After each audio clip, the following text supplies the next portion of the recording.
पोनीमा ने पहली नौकरी चीन की एक टेलीकॉम कंपनी में रिसर्च और इंटरनेट पेजिंग सिस्टम में शुरू की थी।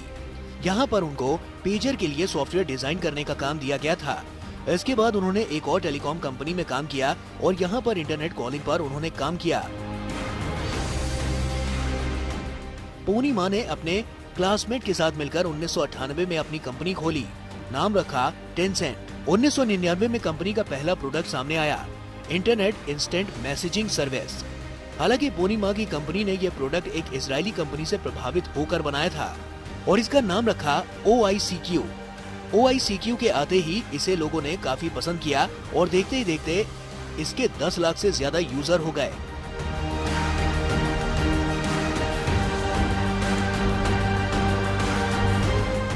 इसके बाद पोनीमा रुके नहीं।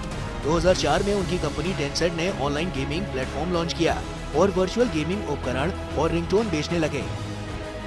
2004 में ही टेंसेंट को हांगकांग स्टॉक एक्सचेंज में रजिस्टर किया गया। 2005 में अलीबाबा को टक्कर देने के लिए ई-कॉमर्स के क्षेत्र में टेंसेंट ने पाईपाई.com ले आया। टेंसेंट को व्यापार के क्षेत्र में सबसे बड़ी कामयाबी तब मिली जब कंपनी ने 2011 में वीचैट को इंट्रोड्यूस किया।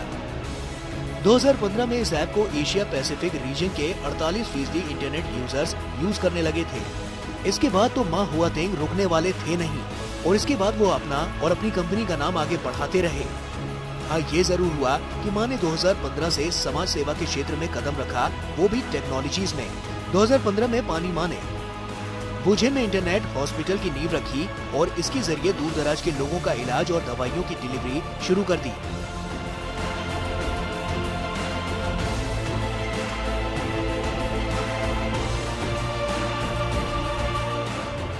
फोर्ब्स के हिसाब से सितंबर 2020 में मा हुआतेंग चीन के सबसे धनी आदमी बन गए।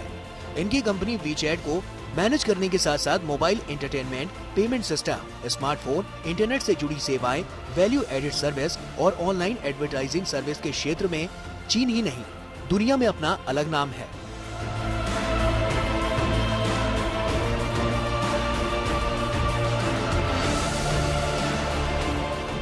मा हुआतेंग का जन्म 29 अक्टूबर 1971 को चीन के गुआनगोंडा में हुआ। इनके पिता बंदरगाह पर मैनेजर का काम करते थे, जिसकी वजह से इनका पालन पोषण मध्यम वर्गीय परिवार में हुआ। पोनीमा ने चीन की ही शेंजेन यूनिवर्सिटी से कंप्यूटर और अप्लाइड इंजीनियरिंग में साइंस की डिग्री हासिल की थी।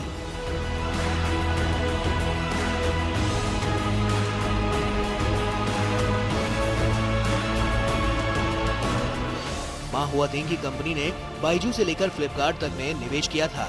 कुल मिलाकर मा हुआतेंग की कंपनी के भारत की 15 स्टार्टअप्स और बड़ी कंपनियों में शेयर होल्डर हैं।